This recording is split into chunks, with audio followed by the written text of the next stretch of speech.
অনেক কষ্ট সহ্য করেছি, অনেক অনেক অপমানিত, লাঞ্ছিত, টর্চার অনেক হয়েছে। সবাইকে চমকে দিয়ে হঠাৎই লাইভে এসে কান্নায় ভেঙে পড়লেন ঢালিউড কুইন অপু বিশ্বাস। লাইভের মাঝে তিনি বললেন শাকিব খানকে এখনো ভুলতে পারেনি, আমি তাকে আবারও ফিরে পেতে চাই। তার চোখের জল আর কণ্ঠের কাঁপন বুঝিয়ে দিচ্ছে অপু এখনো কতটা ভিতরের মধ্যে ভেঙে পড়েছে। তিনি আরো বললেন যে বুবলির জন্য আমার সংসার ভেঙেছে। চলুন দেরি না করে শুনে আসি ফাঁস হওয়া কল রেকর্ডটি। আমি অনেক কষ্ট সহ্য করেছি, অনেক অনেক অপমানিত, লাঞ্ছিত, টর্চার অনেক হয়েছে। আমি কোনোদিন মুখ ফুটে বলিনি, কোনোদিন না।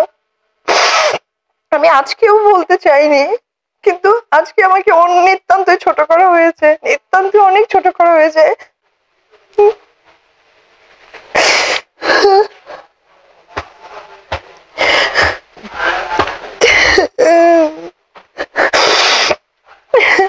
এজ এ হাজবেন্ড, আর যদি বলা চলে যে সে অনেক ছবির হিরো, সেখান থেকেও কিন্তু সে আমাকে উঁচু করে রাখতে পারতো, সে আমাকে কখনো উঁচু করে রাখেনি। তবে অবশ্যই আপনারা আমার সন্তানের জন্য শুধু দোয়া করবেন, ও যেন অনেক ভালো থাকতে পারে, ও মানুষের মতো মানুষ হতে পারে, আমি যেন ওকে একজন মানুষ করতে পারি। আপনি দেখেন ও কি অন্যায় করেছে, ওর অন্যায়টা কি? একদিন তো সাকিব ছোট ছিল, ওর বাবার গলিতে ছিল, সামাজিক মর্যাদা পেয়েছে, তো ওর অন্যায়টা কোথায়?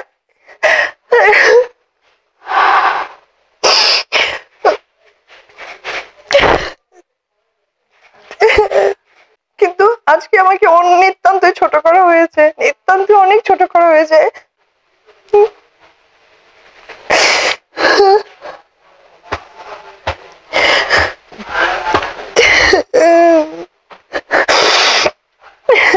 এজ এ হাজবেন্ড, আর যদি বলা চলে যে সে অনেক ছবির হিরো, সেখান থেকেও কিন্তু সে আমাকে উঁচু করে রাখতে পারতো, সে আমাকে কখনো উঁচু করে রাখেনি।